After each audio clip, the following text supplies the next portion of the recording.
정성껏 준비하신 아름다운 찬양 우리 하나님께서 기쁘게 받으셨을 줄 믿습니다. 하나님 앞에 영광의 박수 올려드리겠습니다.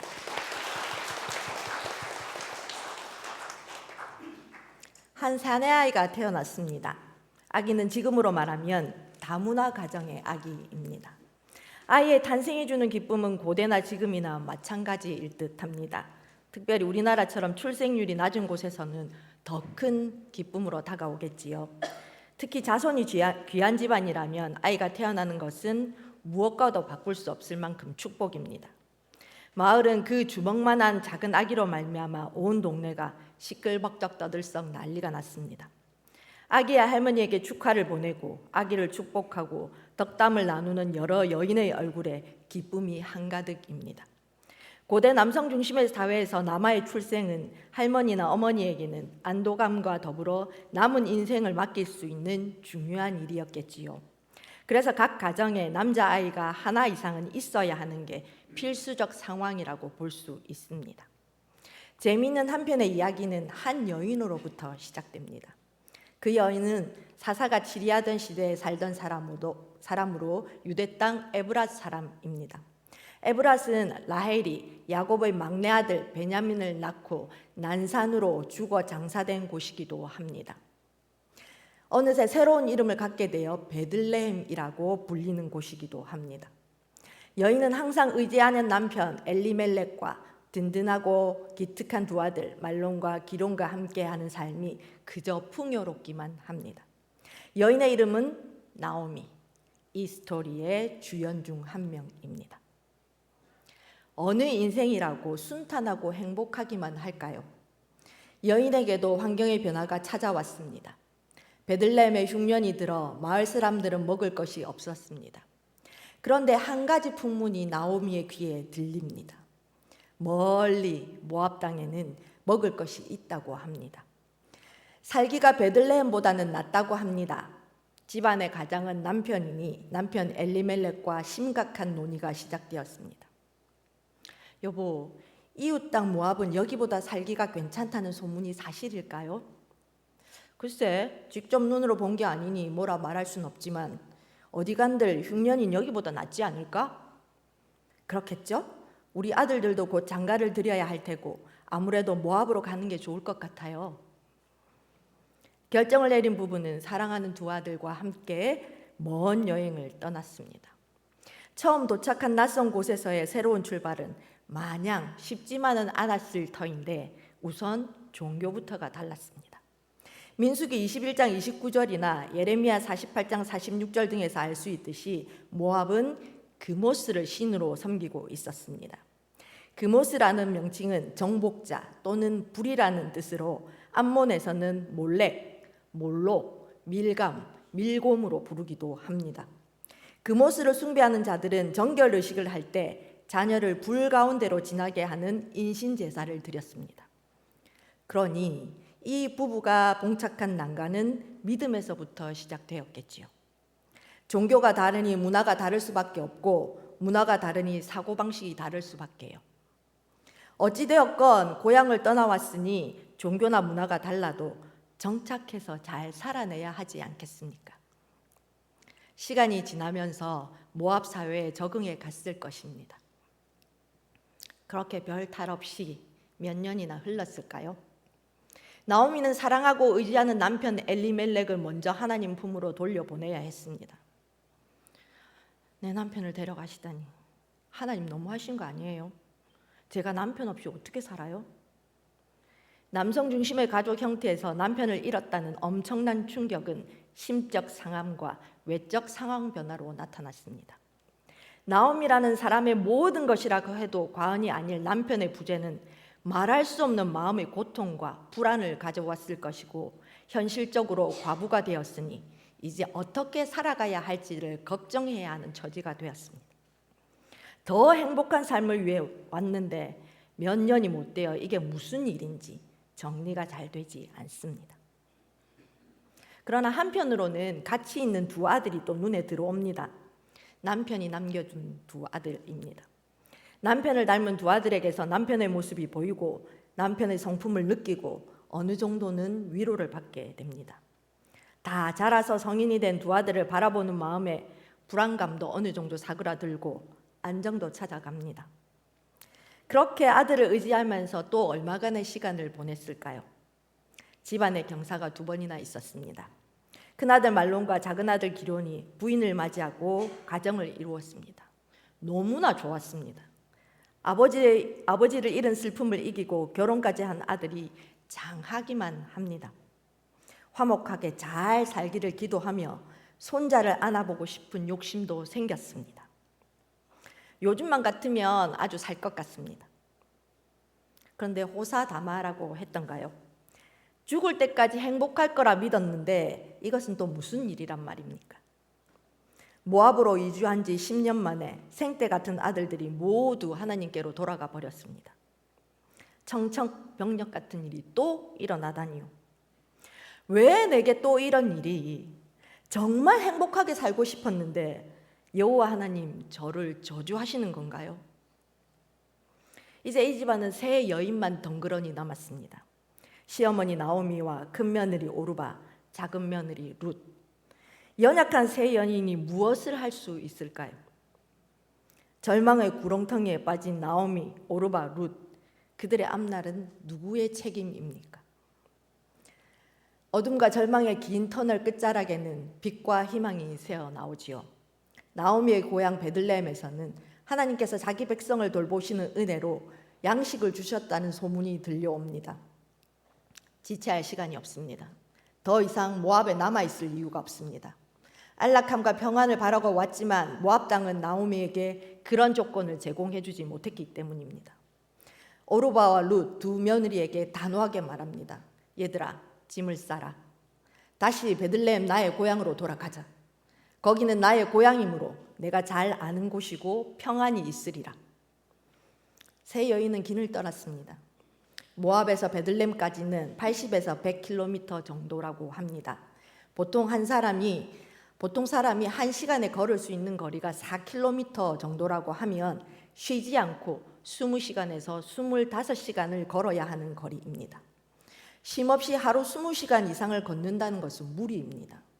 사람이 많이 걸어야 하루에 50km 정도라고 하는데 그래도 12시간 이상을 걸어야 한다는 계산이 나옵니다.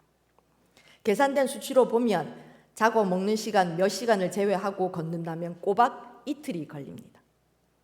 그 거리를 걸으며 나오미는 생각했습니다. 가만히 있어보자.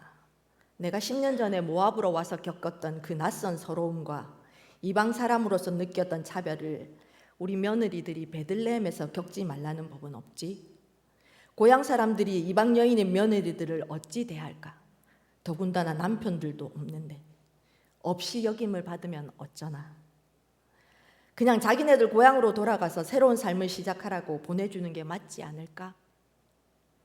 고향으로 걸음을 옮긴 내내 생각했습니다. 나오미는 차마 입이 떨어지지 않았지만 아직 젊은 며느리들을 위해 말을 합니다. 룻기 1장 8절과 9절 함께 읽겠습니다.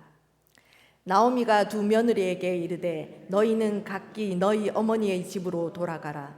너희가 죽은 자들과 나를 선대한 것 같이 여호와께서 너희를 선대하시기를 원하며 여호와께서 너희에게 허락하사 각기 남편의 집에서 위로를 받게 하시기를 원하노라 하고 그들에게 입맞춤에 그들이 소리를 높여 울며.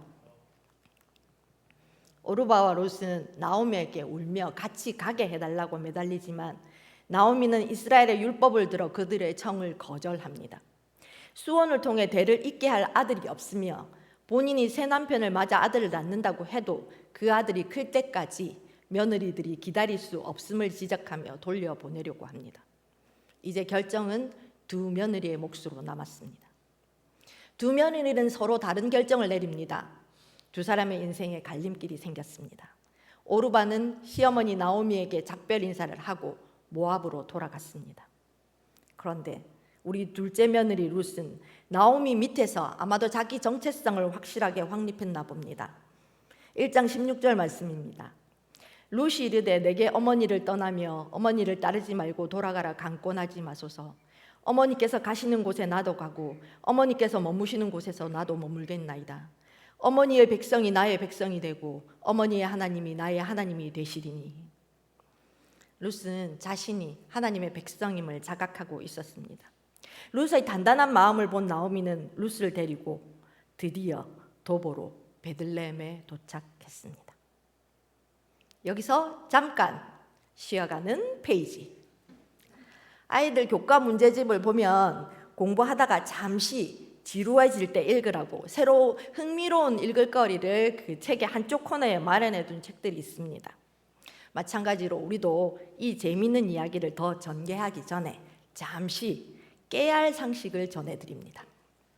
몰라도 우리 신앙에 전혀 상관이 없습니다. 말 그대로 깨야 할 상식입니다. 우리가 사용하는 성경 개정개역의 역본에서 룻기의 위치는 어디입니까? 순서대로 보면 창세기, 출애굽기, 레위기, 민수기, 신명기, 여호수아, 사사기, 룻기 8번째에 나옵니다. 그런데 타나크 혹은 타낙이라고 부르는 히브리어 성경에서는 룻기의 위치가 이곳이 아닙니다. 히브리어 성경은 크게 율법서, 예언서, 성문서 이렇게 세 부분으로 나누어집니다. 율법서는 말 그대로 모세오경으로 구약 성경의 맨 앞에 있는 5권입니다. 예언서는 전기 예언서와 후기 예언서로 다시 나눕니다. 전기 예언서는 여호수아, 사사기, 사무엘, 열왕기로 4권, 후기 예언서는 대예언서인 이사야, 예레미야, 에스겔 3권과 호세아부터 말라기까지를 한 권으로 묶어서 소예언서 한 권으로, 그래서 총 예언서는 8권이 됩니다. 마지막으로 시편, 잠언, 욥기 3권의 시가서와 아가, 룻기, 예레미야, 애가, 전도서, 에스더를 5개의 두루마리로 부르는 지혜서 5권, 그리고 기타 사서라고 불리는 다니엘, 에스라, 역대기 3권에서 총 11권을 묶어서 성문서라고 합니다. 이렇게 보면 타나크에서 룻기의 위치는 성문서에 포함되므로 성경의 뒷부분에 자리를 잡고 있네요. 정리하자면 타나크는 율법서 5권, 예언서 8권, 성문서 11권으로 총 24권입니다. 그런데 우리가 사용하는 구약 성경은 몇 권입니까? 39권입니다. 그런데 룻기가 기록될 즈음에는 여호수아부터 열왕기까지가 이미 다 기록이 되었던 것으로 보입니다. 그렇다면 룻기가 지금의 위치에 있게 된 것은 언제일까 궁금해집니다. 왜냐하면 룻기의 시대적 배경이 사사기인데 사사기를 거쳐 열왕기까지 다 기록된 이후에 룻기가 쓰여졌으니까요. 룻기가 지금의 위치가 된 것은 히브리어 성경을 헬라어로 번역하던 기원전 200년경에 이르러서야 역사의 이야기 흐름에 맞추어서 사사기와 사무엘상 사이에 들어오게 됩니다. 지금까지 성경에 대한 깨야 할 상식이었습니다. 누군가를 우리를 애타게 기다리고 있지요. 나오미 여사 말입니다. 이야기로 다시 돌아가겠습니다. 고향에 도착한 나오미와 룻을 보는 베들레헴 사람들의 반응은 어떠할까요? 그들은 나오미와 룻에게 어떤 시선을 보냈을까요? 본문 19절 말씀 같이 읽어보겠습니다. 이에 그 두 사람이 베들레헴까지 갔더라. 베들레헴에 이를 때에 온 성읍이 그들로 말미암아 떠들며 이르기를 이가 나오미냐 하는지라. 온 성읍은 베들레헴 사람을 가리키는 말이겠지요. 나오미가 돌아온 모습을 본 베들레헴 사람 중 격한 반응을 한 이들은 아마도 여인들이 더 많았을 것입니다. 히브리어 성경을 보아도 단어들이 여성형 복수 어미들을 취하고 있으니까 말입니다. 이 베들레헴 공동체, 특히 주목하자면 여성들의 반응은 이렇습니다. 떠들며라고 번역한 단어는 요란하게 하다라는 동사에서 유래했습니다. 이 단어는 사무엘상 4장에서 이스라엘이 블레셋에게 대패하고 장로들의 권유로 실로에 있던 언약궤를 이스라엘 진영으로 가져왔을 때 백성들이 땅이 진동할 정도로 기뻐했다는 표현에서 사용되었고, 또 열왕기상 1장에서 제사장 사독과 선지자 나단이 솔로몬에게 기름을 부어 왕으로 세웠을 때 무리가 즐거워하여 성읍이 진동하였다는 표현을 할 때도 사용되었습니다. 두 구절 모두를 보면 땅과 성읍이 진동할 정도의 표현을 사용할 때 쓰여진 것으로 보아 나오미와 룻의 등장이 이 베들레헴 공동체에 엄청난 소동을 가져왔으리라 짐작할 수 있습니다. 우리 마을에 들어온 사람이 진짜 나오미 맞아? 옆에 같이 온 여자는 누구래? 서로에게 나오미임을 확인할 정도로 마을은 폭탄을 맞은 듯 시끄럽습니다. 오래전에 이 마을을 떠난 여인을 다시 보리라고는 생각하지도 못했고 까마득한 기억의 저편으로 잊혀진 여인이 눈앞에 서 있으니까요. 한편으로는 몰라볼 정도로 초라한 모습의 나오미를 보고 놀라움을 금치 못하기도 하고, 또 한편으로는 십수년 만에 다시 본 얼굴이 반갑기도 했을 것입니다. 그럼 그렇지, 뭐 자기네 식구들만 잘 먹고 잘 살 거라고 고향 버리고 가더니 참 우습게 되었네. 아휴, 타향살이가 꽤 힘들었나 보네. 기왕 떠났으면 잘 살고 멋있는 모습으로 고향으로 돌아왔으면 좋으련만 안쓰럽고 불쌍해서 어쩌노. 나오미의 초라한 귀환은 베들레헴 공동체 안에서 그녀를 향한 조롱 섞인 말투와 재회로 인한 기쁨과 반가움이 버무러진 사건이었습니다. 이 시끌벅적한 공동체에 둘러싸여 이목을 받는 나오미는 어찌했겠습니까? 비웃는 여인들을 향해 화를 냈나요? 아니면 연민의 눈으로 바라보는 여인들을 향해 큰 도움을 바라며 더 동정을 얻기 위해 행동했나요? 그녀는 그들에게 솔직했습니다. 21절 말씀 함께 읽겠습니다. 내가 풍족하게 나갔더니 여호와께서 내게 비어 돌아오게 하셨느니라.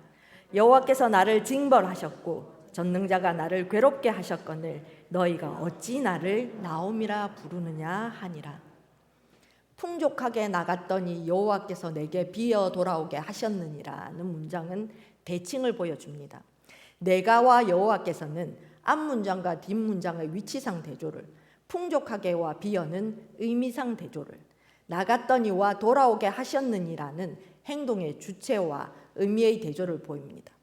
두 문장의 대꾸를 이용해 나오미 자신의 과거와 현재를 비교함으로 현실의 비참한 상황을 더욱 드러내고 있습니다. 나오미가 풍족하게 베들레헴을 나갔다는 의미는 어떤 것일까요?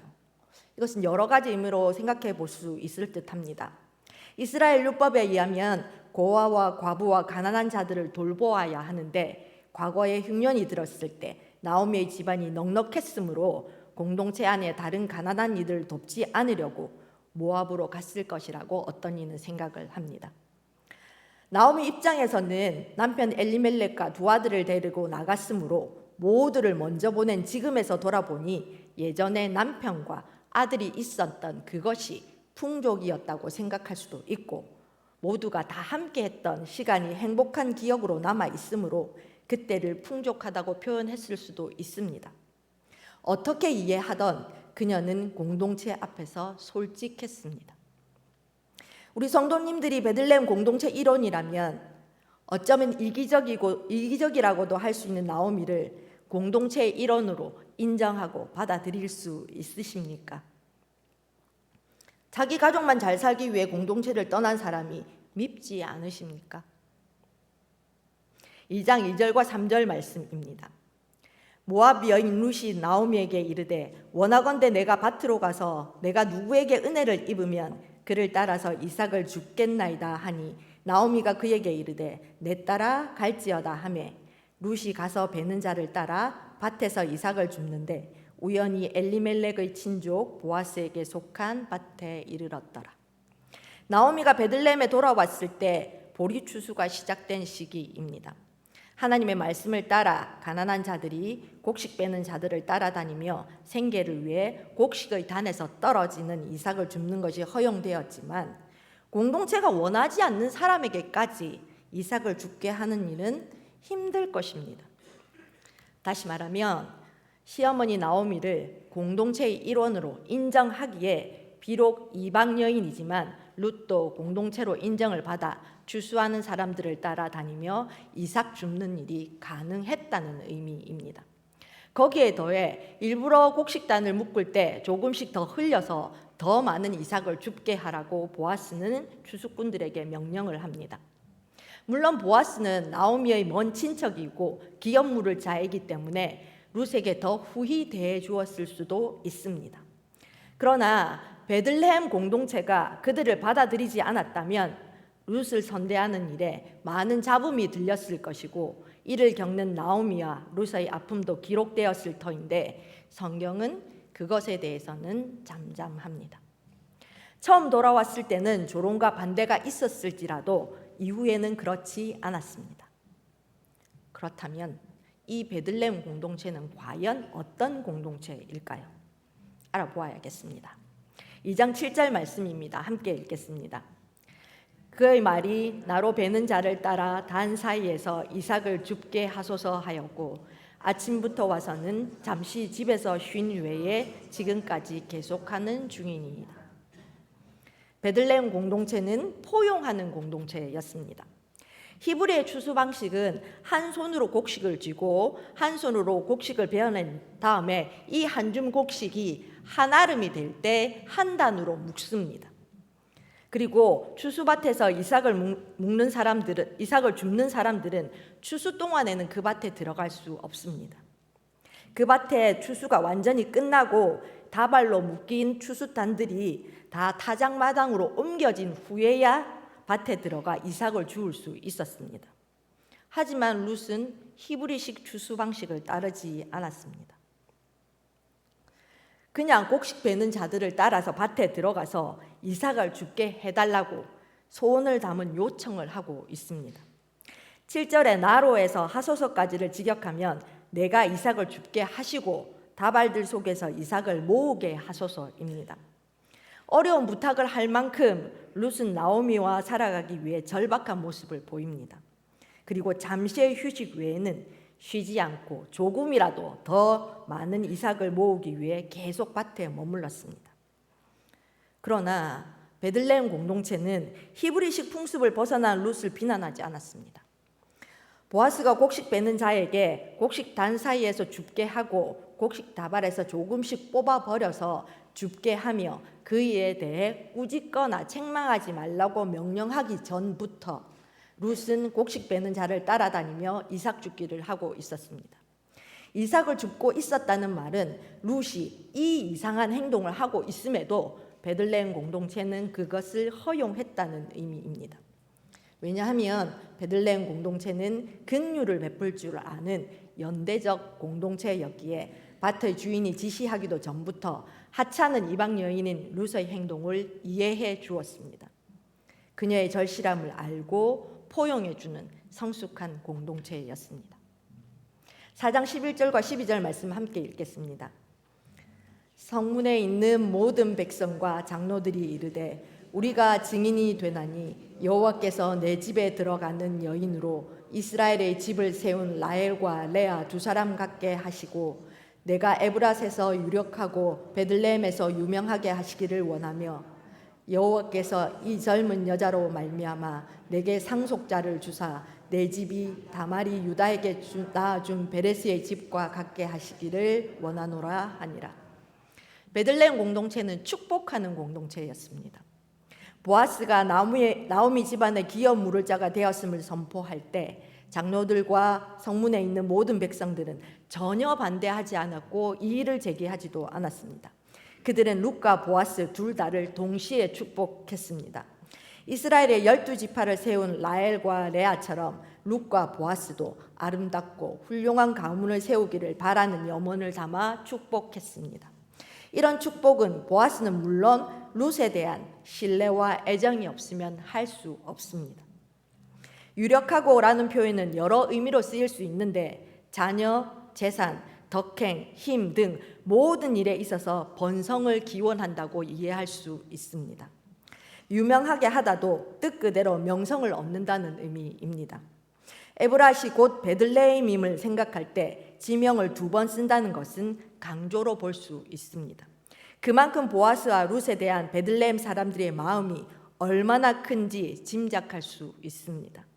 그리고 자녀에 대한 축복도 덧붙입니다. 유다와 다말, 시아버지와 며느리 사이에 베레스를 낳은 일은 그리 떳떳한 일은 아닐지라도 하나님의 은혜로 번성한 가문을 이룬 것처럼 보아스도 계대 결혼을 통해 가문이 번성하기를 바라는 베들레헴 공동체 모두의 마음이었습니다. 4장 14절 상반절 말씀입니다. 함께 읽겠습니다. 여인들이 나오미에게 이르되 찬송할지로다 여호와께서 오늘 내게 기업 물을 자가 없게 하지 아니하셨도다. 베들레헴 공동체는 하나님을 경외하는 공동체였습니다. 드디어 보아스는 룻에게서 아들을 낳았습니다. 베들레헴의 여인들은 룻에게서 아들이 태어나게 하신 분이 하나님이심을 알기에 하나님을 찬송하고 있습니다. 여인들이 나오미에게 말한 찬송할지로다는 직역하면 여호와께서 찬송을 받으신다는 뜻입니다. 나오미에게만 하나님을 찬송하라는 말이 아니라 나오미와 더불어 공동체 모두가 여호와를 송축한 것입니다. 룻이 아들을 낳은 것이 그들에게도 기쁨이 되기에 하나님을 찬송할 수 있습니다. 모두 다 같이요. 없게 하지 아니하셨도다는 부정의 부정으로 이중 부정의 형태를 취함으로 강한 긍정의 효과를 나타내고 있습니다. 후손이 없어 가문이 영원히 사라질 위기에 있었지만 여호와 하나님으로 인해 자손이 생김으로 기뻐하는 나오미에게 이중 부정의 표현으로 강한 긍정의 축하의 메시지를 보내고 있는 베들레헴 공동체입니다. 2018년에 방영된 드라마 미스터 선샤인이라는 드라마 아시지요? 내용은 이렇습니다. 1871년 신미 양요 때 미 구남에 승선한 어린 소년이 미군의 신분이 되어 자신을 버린 조국 조선으로 돌아와 벌어지는 이야기입니다. 미군 유진 초이와 정승만 10명을 배출한 아주 조선 명문가 출신 고사홍의 손녀 고애신을 둘러싼 여러 가지 이야기가 펼쳐지는 재미있는 드라마였습니다. 최고 시청률이 18% 정도로 꽤나 인기 있던 드라마였습니다. 다 기억하고 계시지요? 그런데 이 드라마에서 주연을 능가하는 재미를 선사하는 조연들이 많이 있었습니다. 어떤 조연들이 기억나십니까? 악역을 맡았던 일본 화족 집안의 장남인 모리 다카시, 그리고 친일파 이완희 이런 사람들도 있었고, 백정의 아들로 태어났지만 일본에 건너가서 칼잡이들의 대장이 된 구동매, 고신의 정원자였던 김희성, 전직 추노군에서 전당포 사장이 된 일식이와 춘식이, 어린 애신을 엄마처럼 키웠던 유모 하만댁, 그녀와 콤비를 이루는 보디가드 같은 행랑 아범 등 많은 조연이 있었기에 더 빛나는 드라마였습니다. 우리는 이런 조연을 명품 조연이라고 부릅니다. 드라마와 주연을 반짝이게 하는 중요한 역할을 하는 사람들이 명품 조연입니다. 룻기 하면 가장 먼저 드시는 생각이 무엇입니까? 룻기는 훗날 이스라엘의 이상적인 왕 다윗을 멀리서 내다보는 성경이라고 많이들 생각하시지요. 맞습니다. 룻기는 다윗을 향해 가는 성경입니다. 그러나 룻기 안에는 베들레헴 공동체가 있었습니다.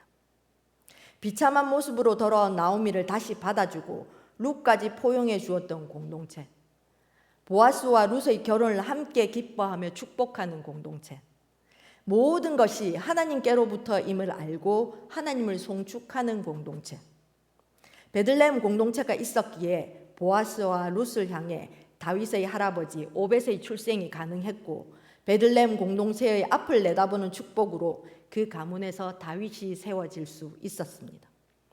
베들레헴 공동체는 명품 조연의 역할을 충실히 잘 감당한 공동체였습니다. 다윗을 찾아 흘러가는 룻기의 이면에는 명품 조연이었던 베들레헴 공동체가 있었음을 기억해야 할 것입니다. 우리 성광 공동체는 어떤 공동체입니까? 하나님의 나라에서 어떤 역할을 감당하는 공동체라고 생각하십니까? 한 율법 교사가 예수님을 시험하여 무엇을 하여야 영생을 이룰 수 있냐고 물었습니다. 예수님은 율법에 무엇이라고 기록되어 있느냐고 다시 물으셨습니다. 율법 교사는 이렇게 대답했습니다. 마음을 다하고 목숨을 다하며 뜻을 다하며 힘을 다하여 하나님을 사랑하고 이웃을 자신과 같이 사랑하라는 말씀으로 대답했습니다. 그때 우리 주님 이렇게 말씀하셨습니다. 함께 읽겠습니다. 누가복음 10장 28절입니다. 예수께서 이르시되 내 답이 옳도다. 이를 행하라. 그리하면 살리라 하시니. 하나님을 사랑하고 이웃을 사랑하라고 말씀하셨습니다. 우리 성광 공동체는 하나님을 사랑하고 서로를 사랑하는 주님의 말씀에 순종하는 공동체, 주님 알기를 더 힘쓰는 공동체, 하나님 나라를 위해 세상을 위해 중보하는 공동체, 베들레헴 공동체처럼 포용하는 공동체가 되기를 소망합니다. 그리하여 하나님 나라를 확장하며 든든히 세우고 아버지 되시는 하나님의 영광을 드러내는 명품 조연의 역할을 잘 감당하여서 주님께 칭찬받는 공동체가 되기를 주님의 이름으로 축복합니다. 기도하겠습니다. 영광을 받으시기에 합당하신 하나님, 부족한 저희들을 한 공동체로 모이게 하시고 하나님을 섬기며 서로를 사랑하게 하시니 감사를 드립니다. 성광 공동체가 하나님 앞에 아름답고 선한 공동체로 세워지기를 소망합니다. 하나님을 경외하며 서로 믿음의 경주를 하며 기쁜 일에는 함께 기뻐하고 고통에는 진심으로 위로하고 눈물 흘릴 때는 함께 아파하며 믿음이 흔들릴 때 권면하는 사랑이 충만한 주님께서 원하시는 공동체가 되게 하옵소서. 말씀이 성광 공동체 안에 머물게 하시며 말씀으로 말미암아 행하게 하시고 먼저 깨달은 자가 기도할 수 있는 복된 공동체가 되게 하옵소서. 그리하여 성광 공동체가 말씀과 기도로 무장되고 한 마음으로 그리스도의 향기가 되어 복음을 널리 퍼뜨리는 씨앗이 되게 하옵소서. 공동체 모두의 매일의 삶이 아버지께 올려드리는 감사와 찬양의 예배가 될 수 있도록 성령 하나님께서 인도하여 주옵소서. 성광 공동체를 주님 손에 올려드리며 예수 그리스도 이름으로 기도드립니다.